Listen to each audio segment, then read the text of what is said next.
ನಮಸ್ಕಾರ, good morning. 30 ನಿಮಿಷ 30 ಸುದ್ದಿಗೆ ಸ್ವಾಗತ. ನಾನು ಪೃಥ್ವಿರಾಜ್ ಹಾರನಹಳ್ಳಿ. 30 ನಿಮಿಷ 30 ಸುದ್ದಿಯಲ್ಲಿ ರಾಜ್ಯ, ದೇಶ, ವಿದೇಶದಲ್ಲಿ ಆಗಿರುವಂತಹ ಪ್ರಮುಖ ಬೆಳವಣಿಗೆಗಳ ಸುದ್ದಿಗಳನ್ನು ಒಂದೊಂದಾಗಿ ನಿಮ್ಮ ಮುಂದೆ ಇಡ್ತಾ ಹೋಗ್ತೀನಿ, ನೋಡ್ತಾ ಹೋಗೋಣ. ಕರುನಾಡಿನಲ್ಲಿ ಸದ್ಯಕ್ಕೆ ವರ್ಣನ ಅಬ್ಬರ ಕಡಿಮೆ ಆಗುವ ಲಕ್ಷಣ ಕಾಣ್ತಿಲ್ಲ. ಇನ್ನು 5 ದಿನಗಳ ಕಾಲ ರಾಜ್ಯದಲ್ಲಿ ಭಾರಿ ಮಳೆ ಆಗಲಿದೆ ಅಂತ ಹವಾಮಾನ ಇಲಾಖೆ ಮುನ್ಸೂಚನೆಯನ್ನು ಕೊಟ್ಟಿದೆ. ಕರಾವಳಿ ಭಾಗದಲ್ಲಿ ಇನ್ನೂ 5 ದಿನ ಮಳೆ ಅಬ್ಬರಿಸಲಿದ್ದು, ಕರಾವಳಿ ಭಾಗದಲ್ಲಿ ರೆಡ್ ಅಲರ್ಟ್ ಅನ್ನ ಘೋಷಣೆ ಮಾಡಲಾಗಿದೆ. ಕಳೆದ 2-3 ದಿನದಿಂದ ಬಹುತೇಕ ಭಾಗದಲ್ಲಿ ಮಳೆ ಆಗ್ತಾ ಇದೆ. ಬೆಂಗಳೂರಿನಲ್ಲಿ ಮೋಡ ಕವಿದ ವಾತಾವರಣ ಮುಂದುವರಿಯಲಿದೆ ಅಂತ ಹವಾಮಾನ ಇಲಾಖೆ ವಿಜ್ಞಾನಿ ಶ್ರೀಧರ್ ಹೇಳಿದ್ದಾರೆ. 3 ದಿವಸಕ್ಕೆ ಬಹುತೇಕ ಕಡೆ ಮಳೆಯಾಗುವ ಸಾಧ್ಯತೆಗಳಿದೆ ಎಲ್ಲ ಜಿಲ್ಲೆಗಳಲ್ಲೂ. 4ನೇ ಮತ್ತು 5ನೇ ದಿವಸ ಹಲವು ಕಡೆ ಮಳೆಯಾಗುವ ಸಾಧ್ಯತೆಗಳಿದೆ.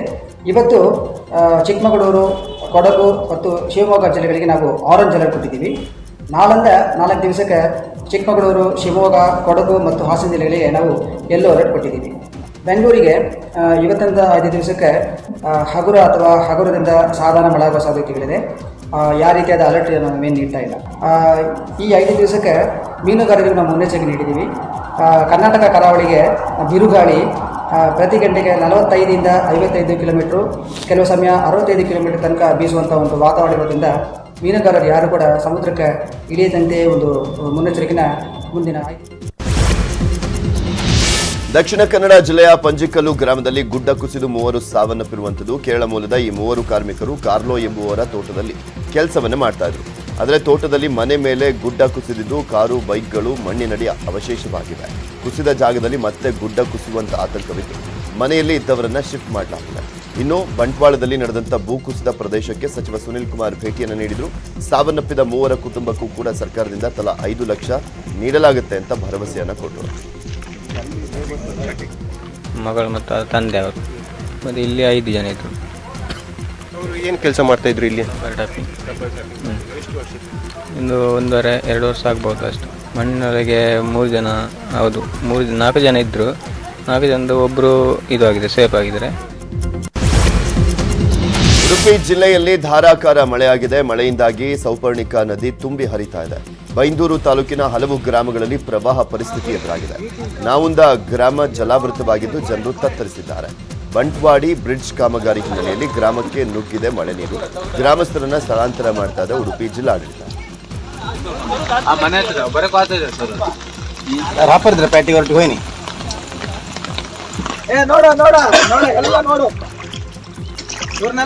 ನಾವುಂದ ಗ್ರಾಮದಿಂದ ಜನರ ಸ್ಥಳಾಂತರಕ್ಕೆ ಹರಸಾಹಸ ಮಾಡಲಾಗ್ತಾ ಇದೆ. ಮನೆಯಿಂದ ಬರೋದಿಲ್ಲ ಅಂತ ಸ್ಥಳೀಯರು ಪಟ್ಟಣ ಹಿಡಿದಿದ್ದಾರೆ. ಜನರನ್ನ ಮನವೊಲಿಸ್ತಾ ಇದೆ ಜಿಲ್ಲಾಡಳಿತ. ಇನ್ನು ಜಿಲ್ಲೆಯಲ್ಲಿ ಮುಂದಿನ 2 ದಿನ ರೆಡ್ ಅಲರ್ಟ್ ಅನ್ನು ಘೋಷಣೆ ಮಾಡಲಾಗಿದ್ದು 2 ದಿನ ಶಾಲಾ ಕಾಲೇಜುಗಳಿಗೆ ಜಿಲ್ಲಾಧಿಕಾರಿ ಕುರ್ಮರಾವ್ ರಜೆಯನ್ನ ಘೋಷಣೆ ಮಾಡಿದ್ದಾರೆ. ಇಲ್ಲೇ ಇರ್ತೇವೆ. ಯಾಕೆಂದ್ರೆ ಮತ್ತೆ ಈಗ ಅವರಿಗೆ ಪಂಚಾಯತಿಯವರು ಇಲ್ಲಿ ಯಾರು ಅದ್ರ ಬಗ್ಗೆ ಇದು ಮಾಡುದಿಲ್ಲ. ಅದಕ್ಕೆ ನಾವು ಇಲ್ಲೇ ಇರ್ತೇವೆ. ಏನಾಗಿಲ್ಲ, ಇಲ್ಲಿ ಹೊಳೆ ಬದಿ ಕಟ್ಟೋದಿಲ್ಲ, ನೀರು ಬರೋ ಇದ್ರ ಬಗ್ಗೆ ಏನು ಮಾಡುದಿಲ್ಲ. ಅದ್ರ ಬಗ್ಗೆ ಏನಾದ್ರು ಮಾಡ್ಬೇಕು. ಅವ್ರ ಜಾಗ ಕೊಡುದಿಲ್ಲ. ಇಲ್ಲಾರು ಒಂದು 5 ಸೆಂಟ್ ಜಾಗ ಕೊಟ್ಟರೆ ಎಲ್ಲರೂ ಹೋಗಿ ಮನೆ ಕಟ್ಟಿರ್ತೇವೆ ನಾವು. ಮಳೆ ಬಂದಾಗ ಎಲ್ಲರೂ ಇರ್ತೇವೆ. ಇಲ್ಲ ಒಂದು 4 ಜನ ಅಲ್ಲಿ ಇರ್ತೇವೆ. ಈಗ 8-10 ಜನ ಇತ್ತು ಮನೆಯಲ್ಲಿ. ಅದ್ರ ಬಗ್ಗೆ ನಾವು ಇದು ಮಾಡ್ಲಿಲ್ಲ, ನಾವೇನ್ ಮಾಡ್ಬೇಕು? 3 ದಿವಸ ಆಯ್ತು. ಅಲ್ಲ, ಸ್ವಲ್ಪ ಬಂದಾಯ್ತು. ಈಗ 3 ಕಂಟಿನ್ಯೂ ಬಂದು 3 ದಿವಸ ಆಯ್ತು. ಹೌದು, ಮನೇಲಿ ಇದ್ದೀವಿ, ಎಲ್ಲ ಹೊರಗೆ ಹೋಗಿಲ್ಲ ನಾವು. ಸುಮ್ಮನೆ ಅವ್ರು ಬಂದು ಏನೋ ಹೇಳಿ ಮಾಡಿ ಸುಮ್ಮನೆ ಆಶ್ವಾಸನೆ ಕೊಟ್ಟು ಹೋಗ್ತಾ ಇದ್ದಾರೆ. ಸುಮ್ಮನೆ ಅವರೆಲ್ಲ ಬರುದು ಯಾಕೆ ಹಾಗೆ ಮಾಡೋದಾದ್ರೆ ಅವ್ರೇನಾದ್ರೂ ಒಂದು ವ್ಯವಸ್ಥೆ ಮಾಡ್ಬೇಕು. ದಕ್ಷಿಣ ಕನ್ನಡ ಜಿಲ್ಲೆಯ ಮೂಡಬಿದರೆ ತಾಲೂಕಿನ ಇರುವೈಲು ಗ್ರಾಮದಲ್ಲಿ ಮಳೆಯಿಂದಾಗಿ ಅಡಿಕೆ ತೋಟ ಕುಸಿದಿದೆ. ಅಡಿಕೆ ತೋಟದ ಮೇಲ್ಭಾಗದಲ್ಲಿದ್ದಂಥ ಮನೆ ಕುಸಿದು ಬೀಳುವಂತ ಪರಿಸ್ಥಿತಿ ನಿರ್ಮಾಣವಾಗಿದೆ. ಪ್ರಶಾಂತ್ ಮತ್ತು ರಾಜೇಶ್ ಎಂಬುವರಿಗೆ ಸೇರಿದಂಥ ತೋಟದ ಮಣ್ಣು ಸಡಿಲಗೊಂಡಿದ್ದು ಮುನ್ನೆಚ್ಚರಿಕಾ ಕ್ರಮವಾಗಿ ಮನೆಯಲ್ಲಿದ್ದವರನ್ನ ಸುರಕ್ಷಿತ ಸ್ಥಳಕ್ಕೆ ಸ್ಥಳಾಂತರ ಮಾಡಲಾಗಿದೆ. ಸ್ಥಳಕ್ಕೆ ಮೂಡಬಿದರೆ ತಹಶೀಲ್ದಾರ್ ಭೇಟಿಯನ್ನು ನೀಡಿ ಪರಿಶೀಲನೆ ನಡೆಸಿದರು.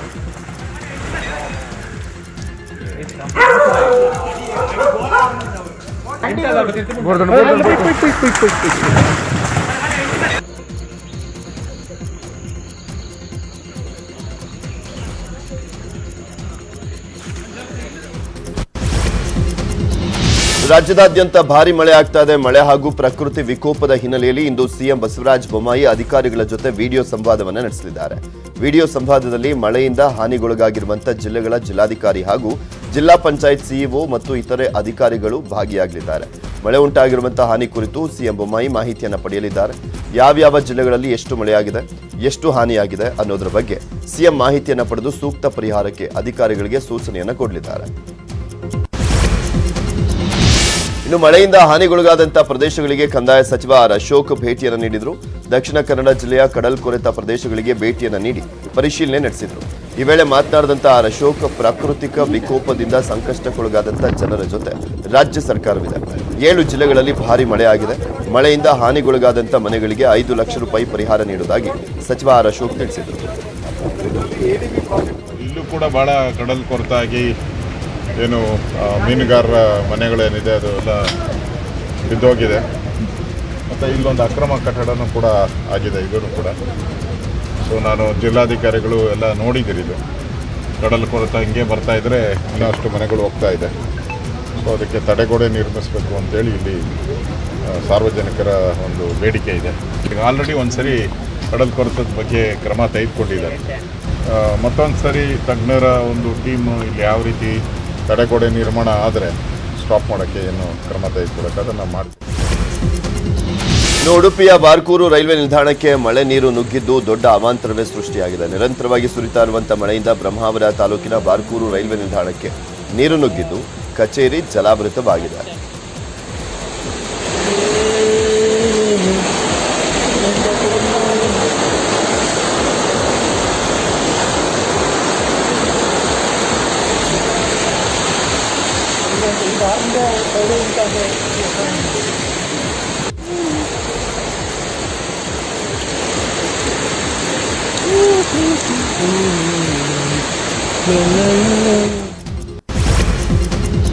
ಉತ್ತರ ಕನ್ನಡ ಜಿಲ್ಲೆಯಲ್ಲಿ ವರ್ಣನ ಅಬ್ಬರ ಮುಂದುವರೆದಿದೆ. ಅಪಾಯದ ಮಟ್ಟ ಮೀರಿ ನದಿಗಳು ಹರಿತಾ ಇರುವಂಥದ್ದು. ಅಘನಾಶಿನಿ ನದಿ ಉಕ್ಕಿ ಹರಿತಾ ಇದೆ. ಡ್ರೋನ್ ಕ್ಯಾಮೆರಾದಲ್ಲಿ ಮನಮೋಹಕ ದೃಶ್ಯ ಸೆರೆಯಾಗಿದೆ. ಹೆಚ್ಚು ಮಳೆಯಾಗ್ತಾ ಇರುವಂತಹ ಹಿನ್ನೆಲೆಯಲ್ಲಿ ನದಿ ಪಾತ್ರದ ಜನರಿಗೆ ಸುರಕ್ಷಿತ ಸ್ಥಳಕ್ಕೆ ಸ್ಥಳಾಂತರ ಮಾಡಲಿಕ್ಕೆ ಜಿಲ್ಲಾಡಳಿತ ಸೂಚನೆಯನ್ನು ಕೊಟ್ಟಿದೆ.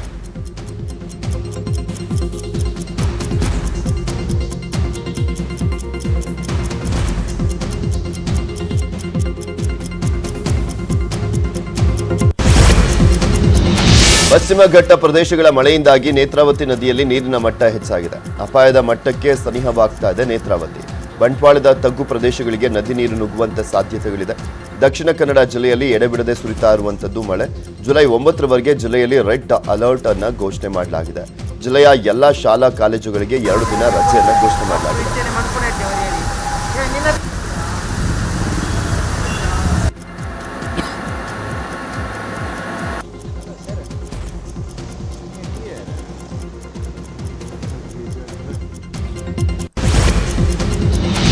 ಶಿವಮೊಗ್ಗ ಜಿಲ್ಲೆಯ ತೀರ್ಥಹಳ್ಳಿಯಲ್ಲಿ ವರ್ಣನ ಆರ್ಭಟ ಮುಂದುವರೆದಿದೆ. ತುಂಗಾ ನದಿಯಲ್ಲಿ ನೀರಿನ ಮಟ್ಟ ಏರಿಕೆ ಆಗ್ತಾ ಇದೆ. ಪ್ರಸಿದ್ಧ ರಾಮಮಂಟಪ ಮುಳುಗುವಂತ ಹಂತಕ್ಕೆ ತಲುಪಿದೆ. ಇನ್ನು 2 ಅಡಿ ತುಂಬಿದರೆ ಪ್ರಸಿದ್ಧ ರಾಮಮಂಟಪ ಮುಳುಗಡೆ ಆಗಲಿದೆ.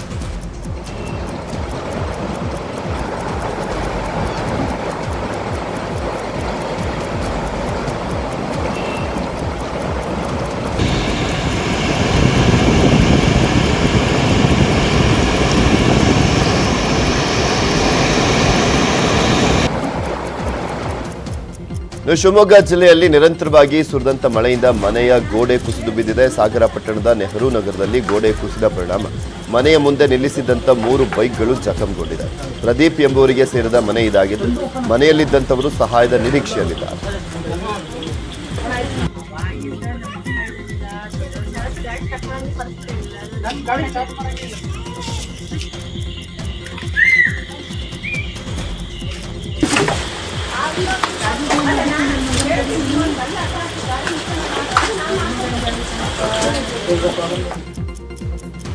ಸತತ ಮಳೆಯಿಂದಾಗಿ ಜೋಗ ಜಲಪಾತ ಧುಮ್ಮುಕ್ತಾ ಇದೆ. ಕಳೆದ 4-5 ದಿನಗಳಿಂದ ಬಿಟ್ಟು ಬಿಡದೆ ಮಳೆ ಸುರಿತಾ ಇರುವಂತಹ ಹಿನ್ನೆಲೆಯಲ್ಲಿ ರಾಜ ರಾಣಿ ರೋರರ್ ರಾಕೆಟ್ ಕವಲುಗಳಲ್ಲಿ ಮತ್ತೆ ಜೀವ ಕಳೆ ಬಂದಿದೆ.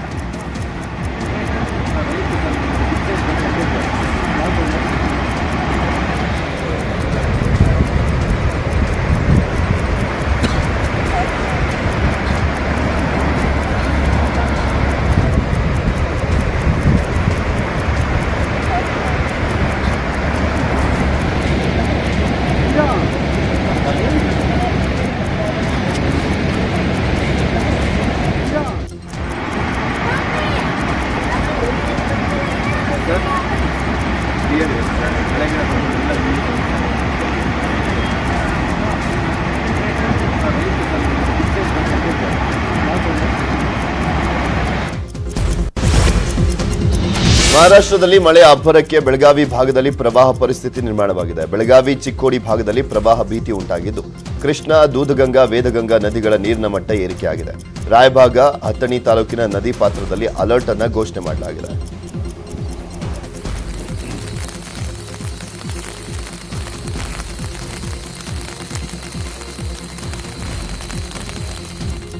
ಇನ್ನು ಕಲಬುರಗಿಯಲ್ಲೂ ಧಾರಾಕಾರವಾಗಿ ಮಳೆಯಾಗಿದೆ. ಮಳೆಯಿಂದ ಹಲವು ರಸ್ತೆಗಳು ಜಲಾವೃತವಾಗಿದೆ. ನಗರದ ಆರ್ಚಿಡ್ ಮಾಲ್ ಮತ್ತು ಸೂಪರ್ ಮಾರ್ಕೆಟ್ನಲ್ಲಿ ರಸ್ತೆಗಳು ಸಂಪೂರ್ಣ ಜಲಾವೃತವಾಗಿದ್ದು ವಾಹನ ಸವಾರರು ಪರದಾಟವನ್ನು ಮಾಡಿದರು.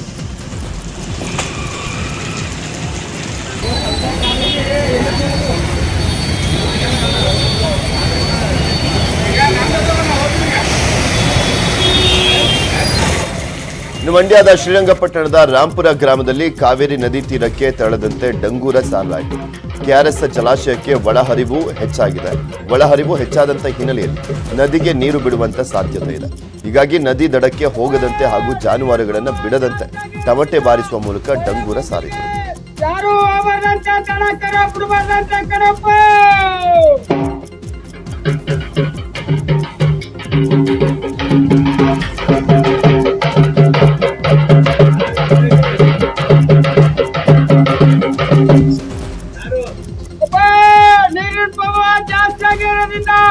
ಒಳ್ಳೆ ಮಕ್ಕಳಿಗೆ ಯಾರು ಅವರಂತ ದನ ಕರ ಬಿಡಬಾರ್ದಂತ ಕಣಪ್ಪ.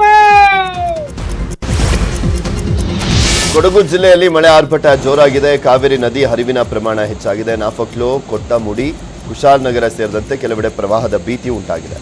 ಮತ್ತೊಂದೆಡೆ ಹಾರಂಗಿ ಜಲಾಶಯಕ್ಕೆ ಒಳಹರಿವು ಹೆಚ್ಚಾಗಿದ್ದು ಜಲಾಶಯದಿಂದ ನೀರನ್ನು ನದಿಗೆ ಬಿಡಲಾಗಿದೆ. ಮಡಿಕೇರಿ ಭಾಗಮಂಡಲ ರಸ್ತೆಯಲ್ಲಿ ಮಳೆಯಿಂದಾಗಿ ಬೃಹತ್ ಮರ ಧರೆಗುರುಳಿದೆ. ರಸ್ತೆಗೆ ಮರ ಅಡ್ಡಲಾಗಿ ಬಿದ್ದಿದ್ದು ಮಡಿಕೇರಿ ಭಾಗಮಂಡಲ ರಸ್ತೆ ಸಂಚಾರ ಸ್ಥಗಿತವಾಗಿದೆ. ರಸ್ತೆ ಸಂಪರ್ಕ ಕಡಿತ ಹಿನ್ನೆಲೆಯಲ್ಲಿ 2 ಕಡೆಗಳಲ್ಲಿ ಸಾಲುಗಟ್ಟಿ ವಾಹನಗಳು ನಿಂತಿವೆ. ಮರ ತೆರವುಗೊಳಿಸಲಿಕ್ಕೆ ಸಾರ್ವಜನಿಕರು ಹರಸಾಹಸವನ್ನು ಪಟ್ಟರು.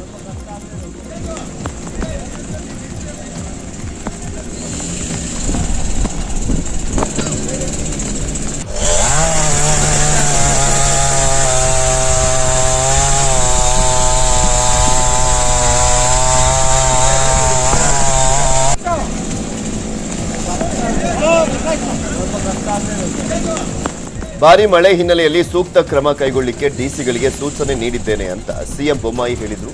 ಪೂರ್ತಿ ಮನೆ ಬಿದ್ದ ಕುಟುಂಬಕ್ಕೆ 5 ಲಕ್ಷ, ಮನೆಗೆ ಸ್ವಲ್ಪ ಹಾನಿಯಾಗಿದ್ರೆ 50,000 ಪರಿಹಾರ ನೀಡುತ್ತೇವೆ ಅಂತ ಸಿಎಂ ಘೋಷಣೆ ಮಾಡಿದ್ದಾರೆ. ಮಾನದ ಪ್ರಕಾರ ಇನ್ನು 3-4 ದಿವಸ ಮಳೆ ಇದೆ.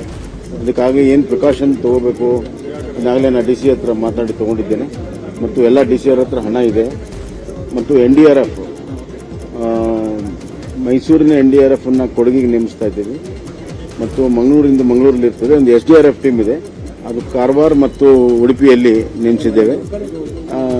ಈ ಕಾರವಾರ, ಉಡುಪಿ ಮತ್ತು ಮಂಗಳೂರಿನಲ್ಲಿ ಕಡಲ ಕೊರತೆ ಏನಾಗ್ತಾ ಇದೆ ಅದನ್ನು ಕೂಡಲೇ ಟೆಂಪ್ರರಿಯಾಗಿ ನಿಲ್ಲಿಸೋದಕ್ಕೆ ಏನು ಬೇಕು ಎಲ್ಲ ಕ್ರಮ ತೆಗೆದುಕೊಳ್ಳೋದಕ್ಕೆ ಈಗಾಗಲೇ ಡಿಸಿಗಳಿಗೆ ಸೂಚನೆ ಕೊಟ್ಟಿದ್ದೇನೆ. ನೀವೇ ಸ್ವಂತ ಹೋಗಿ ನೋಡಿ ಆ ಕೆಲಸವನ್ನು ಮಾಡಿಸಬೇಕು ಅಂತ ಆದೇಶವನ್ನು ಕೂಡ ಕೊಟ್ಟಿದ್ದೇನೆ. ಮತ್ತು ಚಿಕ್ಕಮಗಳೂರಿನ ಹಳ್ಳದಲ್ಲಿ ಕೊಚ್ಚಿ ಹೋಗಿದ್ದ ಬಾಲಕಿ ಸುಪ್ರೀತಾ ಇನ್ನೂ ಪತ್ತೆಯಾಗಿಲ್ಲ. 4ನೇ ದಿನವೂ ಕೂಡ ಶೋಧ ಕಾರ್ಯ ಮುಂದುವರೆದಿದೆ. SDRF, ಮುಳುಗು ತಜ್ಞರು ಸೇರಿದಂತೆ ಸುಮಾರು 70ಕ್ಕೂ ಹೆಚ್ಚು ಸಿಬ್ಬಂದಿ ಶೋಧ ಕಾರ್ಯ ಮುಂದುವರೆದಿದೆ. ಹೊಸಪೇಟೆಯಿಂದ ಮದಗದವರೆಗೂ ಕೂಡ ಬಾಲಕಿಗಾಗಿ ಹುಡುಕಾಡಲಾಗ್ತಾ ಇದೆ. ಚಲಿಸ್ತಾ ಇದ್ದಂಥ ಕಾರಿನ ಮೇಲೆ ಬೃಹತ್ ಮರದ ಕೊಂಬೆಗಳು ಬಿದ್ದ ಘಟನೆ ಮೂಡಿಗೆರೆ ತಾಲೂಕಿನ ಹಳೆ ಮೂಡಿಗೆರೆಯಲ್ಲಿ ನಡೆದಿದೆ. ಪವಾಡ ಸದೃಶ ರೀತಿಯಲ್ಲಿ ಕಾರಿನಲ್ಲಿದ್ದಂಥವರೆಲ್ಲರೂ ಕೂಡ ಪಾರಾಗಿದ್ದಾರೆ. ಮಾಜಿ ಸಚಿವೆ ಮೋಟಮ್ಮ ಸಹೋದರ ಅನಂತು ಕಾರಿನ ಮೇಲೆ ಕೊಂಬೆಗಳು ಬಿದ್ದಿವೆ. ಚಿಕ್ಕಮಗಳೂರಿನಲ್ಲಿ ಭಾರಿ ಮಳೆಗೆ ಮರವೊಂದು ಉರುಳಿ ಬಿದ್ದಿದೆ. ಮೂಡಿಗೆರೆ ತಾಲೂಕಿನ ಬಾಳೆಹೊಳೆ ಗ್ರಾಮದಲ್ಲಿ ಘಟನೆ ನಡೆದಿದೆ. ರಸ್ತೆಗೆ ಮರ ಬಿದ್ದಿರುವಂತಹ ಹಿನ್ನೆಲೆಯಲ್ಲಿ ವಾಹನ ಸಂಚಾರ ಅಸ್ತವ್ಯಸ್ತವಾಗಿದೆ. ಮಾಗುಂಡಿಯಿಂದ ಕಳಸಕ್ಕೆ ಸಂಪರ್ಕ ಕಲ್ಪಿಸುವಂತಹ ಹೆದ್ದಾರಿ ಬಂದ್ ಆಗಿದೆ. ಕರ್ನಾಟಕ ಮಾತ್ರ ಅಲ್ಲ, ಭಾರತದ ಹಲವು ರಾಜ್ಯಗಳಲ್ಲಿ ಮಳೆಯ ಅಬ್ಬರ ಹೆಚ್ಚಾಗಿದೆ. ಮಹಾರಾಷ್ಟ್ರ ಮತ್ತು ಗೋವಾದಲ್ಲೂ ಕೂಡ ಭಾರಿ ಮಳೆಯಿಂದಾಗಿ ರೆಡ್ ಅಲರ್ಟ್ ಅನ್ನು ಘೋಷಣೆ ಮಾಡಲಾಗಿದೆ. ವಿದರ್ಭದಲ್ಲಿ ಆರೆಂಜ್ ಅಲರ್ಟ್ ಅನ್ನು ನೀಡಲಾಗಿದೆ. ಪುಣೆ, ಸತಾರಾ ಮತ್ತು ಕೊಲ್ಲಾಪುರ ಜಿಲ್ಲೆಗಳಿಗೆ ರೆಡ್ ಅಲರ್ಟ್ ಅನ್ನು ಘೋಷಿಸಲಾಗಿದ್ದು ಮುಂದಿನ 3 ದಿನಗಳಲ್ಲಿ ಭಾರಿ ಮಳೆ ಆಗಲಿದೆ. ಪಂಜಾಬ್, ಹರಿಯಾಣ, ರಾಜಸ್ಥಾನ, ಮಧ್ಯಪ್ರದೇಶ, ಈಶಾನ್ಯ ಭಾರತದ ಕೆಲ ಭಾಗಗಳಲ್ಲೂ ಕೂಡ ಮಳೆ ಆಗಲಿದೆ. ಮಹಾರಾಷ್ಟ್ರದಲ್ಲಿ ಮಳೆಯ ಅಬ್ಬರಕ್ಕೆ ಬೆಳಗಾವಿ ಭಾಗದಲ್ಲಿ ಪ್ರವಾಹದ ಪರಿಸ್ಥಿತಿ ನಿರ್ಮಾಣವಾಗಿದೆ. ಬೆಳಗಾವಿ, ಚಿಕ್ಕೋಡಿ ಭಾಗದಲ್ಲಿ ಪ್ರವಾಹದ ಭೀತಿ ಉಂಟಾಗಿದ್ದು ಕೃಷ್ಣಾ, ದೂದಗಂಗಾ, ವೇದಗಂಗಾ ನದಿಗಳ ನೀರಿನ ಮಟ್ಟ ಏರಿಕೆ ಆಗಿದೆ. ರಾಯಭಾಗ, ಅಥಣಿ ತಾಲೂಕಿನ ನದಿ ಪಾತ್ರದಲ್ಲಿ ಹೈ ಅಲರ್ಟ್ ಅನ್ನು ಘೋಷಣೆ ಮಾಡಲಾಗಿದೆ. ಪಶ್ಚಿಮ ಘಟ್ಟ ಪ್ರದೇಶದಲ್ಲಿ ಭಾರೀ ಮಳೆ ಆಗ್ತಾ ಇರುವಂತ ಹಿನ್ನೆಲೆಯಲ್ಲಿ ಮಲಪ್ರಭಾ ಘಟಪ್ರಭಾ ನದಿಯ ಒಳಹರಿವು ಹೆಚ್ಚಾಗಿದ್ದು ಗೋಕಾಕ್ ಫಾಲ್ಸ್ಗೆ ಜೀವ ಕಳೆ ಬಂದಿದೆ. ಕೇರಳದ ಕೊಚ್ಚಿಯಲ್ಲಿ ವರ್ಣನ ಆರ್ಭಟ ಮುಂದುವರೆದಿದೆ. ಮಳೆಯಿಂದಾಗಿ ಕೊಚ್ಚಿಯ ಕರಾವಳಿಯ ಗ್ರಾಮಗಳಿಗೆ ಸಮುದ್ರದ ನೀರು ನುಗ್ಗಿದ್ದು ಜನರು ಪರದಾಟವನ್ನು ಮಾಡ್ತಿದ್ದಾರೆ. ಅಲ್ಲದೆ ನಿರಂತರ ಮಳೆಯಿಂದಾಗಿ ಕೊಳಚೆ ನೀರು ಸಹ ಮನೆಗಳಿಗೆ ನುಗ್ಗಿದ್ದು ಜನಜೀವನ ಸಂಪೂರ್ಣ ಅಸ್ತವ್ಯಸ್ತವಾಗಿದೆ. ಇನ್ನು ಗುಜರಾತ್ನಲ್ಲೂ ಕೂಡ ಭಾರೀ ಮಳೆಯಾಗಿತ್ತು. ಮಳೆಯಿಂದಾಗಿ ರಸ್ತೆಗಳೆಲ್ಲ ಜಲಾವೃತವಾಗಿದ್ದು ವಾಹನ ಸವಾರರು ಪರದಾಡುವಂತಾಗಿದೆ.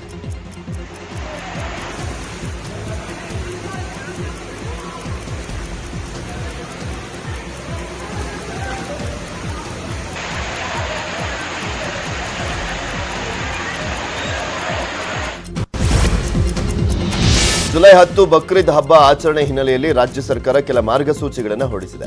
ಬಕ್ರೀದ್ ಹಬ್ಬದ ದಿನ ಕುರ್ಬಾನಿ ನೆರವೇರಿಸಲಿಕ್ಕೆ ಸರ್ಕಾರದ ಕಂಡೀಷನ್ ಇದೆ. ಕರ್ನಾಟಕ ಜಾನುವಾರು ಹತ್ಯೆ ಪ್ರತಿಬಂಧಕ ನಿಯಮ ಉಲ್ಲಂಘಿಸುವಂತಿಲ್ಲ. ಗೋಹತ್ಯೆ ನಿಷೇಧ ಕಾನೂನು ಪಾಲನೆಗೆ ಸೂಚನೆಯನ್ನು ಕೊಡಲಾಗಿದೆ. ಅಲ್ಲದೆ ಎಲ್ಲೆಂದರಲ್ಲಿ ಸಾಮೂಹಿಕ ಪ್ರಾರ್ಥನೆ ಮಾಡುವಂತಿಲ್ಲ. ಕೋವಿಡ್ ಮಾರ್ಗಸೂಚಿ ಅನ್ವಯದಂತೆ ಪ್ರಾರ್ಥನೆ ಸಲ್ಲಿಸಬೇಕು. ಸಾರ್ವಜನಿಕ ಪ್ರದೇಶದಲ್ಲೂ ಕೂಡ ಕುರ್ಬಾನಿ ನಿಷೇಧಿಸಲಾಗಿದೆ. ಜಿಲ್ಲಾಡಳಿತ ಸ್ಥಳೀಯ ಆಡಳಿತ ನಿಗದಿಪಡಿಸಿದ ಜಾಗದಲ್ಲೇ ಪ್ರಾರ್ಥನೆ ಸಲ್ಲಿಸಬೇಕು. ಗೃಹ ಸಚಿವ ಆರಗ ಜ್ಞಾನೇಂದ್ರ ಅವರ ವಿರುದ್ಧ ಕೊಲೆಯಾದಂತಹ ಹರ್ಷನ ಕುಟುಂಬ ಅಸಮಾಧಾನ ವ್ಯಕ್ತಪಡಿಸಿದೆ. ಮೊನ್ನೆ ಹರ್ಷನ ಸಹೋದರಿ ಅಶ್ವಿನಿ ಗೃಹ ಸಚಿವರನ್ನ ಬೆಂಗಳೂರಿನ ಬಿಜೆಪಿ ಕಚೇರಿಯಲ್ಲಿ ಭೇಟಿ ಮಾಡಿದಂತಹ ಸಂದರ್ಭದಲ್ಲಿ ಗೃಹ ಸಚಿವರು ಸರಿಯಾಗಿ ಮಾತನಾಡಲಿಲ್ಲ, ನಮ್ಮ ವಿರುದ್ಧವೇ ಜೋರಾಗಿ ಮಾತನಾಡಿಸಿ ಕಳಿಸ್ಬಿಟ್ರಂತೆ.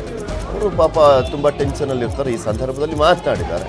ಅದನ್ನೇ ಇಟ್ಕೊಂಡು ಇವರು ಮಾತನಾಡ್ತಿರುವಂಥದ್ದು. ಈಗ ನಾನೊಬ್ಬ ಹೆಣ್ಣು ಮಗಳು ಎಂಬುದನ್ನು ಕೂಡ ಮರೆತು ಜನರ ಮುಂದೆ ಹಾಗೆ ವರ್ತಿಸಿದ್ದು ಸರಿಯಲ್ಲ ಅಂತ ಅಶ್ವಿನಿ ಅಸಮಾಧಾನ ಹೊರಹಾಕಿದ್ದಾರೆ.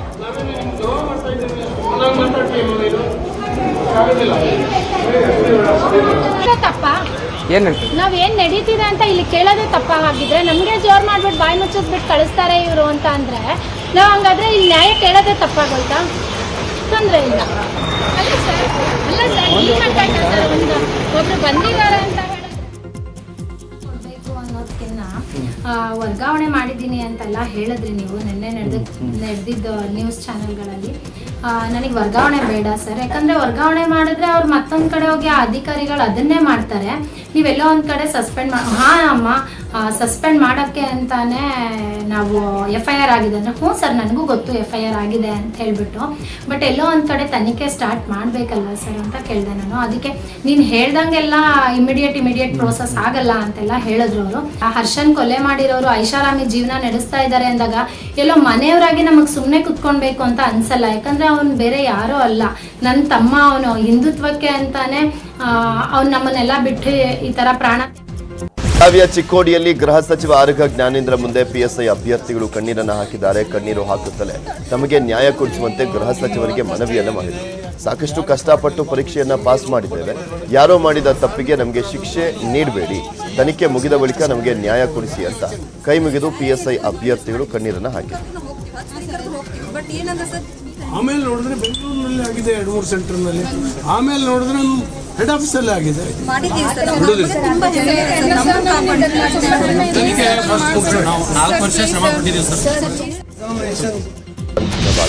ಅಷ್ಟೇ ಅಲ್ಲದೆ ಈತ ಉಗ್ರ ಸಂಘಟನೆ ಅಲ್ ಖೈದಾ ಜೊತೆಗೂ ಕೂಡ ಸಂಪರ್ಕ ಹೊಂದಿದ್ದ ಎನ್ನಲಾಗಿದೆ.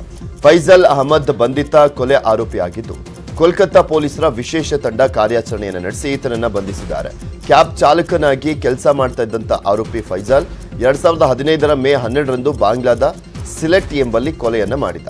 ಈತನಿಗೆ ಬಾಂಗ್ಲಾದೇಶದಲ್ಲಿ ಮರಣದಂಡನೆ ಶಿಕ್ಷೆಯನ್ನು ವಿಧಿಸಲಾಗಿತ್ತು, ಆದರೆ ತಲೆಮರೆಸಿಕೊಂಡಿದ್ದ. ಫೈಜಲ್ಗಾಗಿ ಬಾಂಗ್ಲಾ ಪೊಲೀಸರು ಹುಡುಕಾಡುವಾಗ ಈತ ಭಾರತದಲ್ಲಿ ಇರುವಾಗ ಮಾಹಿತಿ ತಿಳಿದಿತ್ತು. ಬಳಿಕ ಕೋಲ್ಕತ್ತಾ ಪೊಲೀಸ್ ತನಿಖೆ ವೇಳೆ ಫೈಜಲ್ ಬೆಂಗಳೂರಿನಲ್ಲಿ ಇರುವಂಥದ್ದು ಪತ್ತೆ ಆದಾಗ ವಿಶೇಷ ಕಾರ್ಯಾಚರಣೆ ನಡೆಸಿ ಬಂಧಿಸಿದ್ದಾರೆ. ಈತ ಅಕ್ರಮವಾಗಿ ಭಾರತವನ್ನು ಪ್ರವೇಶಿಸಿ voter ID, driving licence, passport ಮಾಡಿಸಿಕೊಂಡಿದ್ದ ಅಂತ ಹೇಳಲಾಗಿದೆ.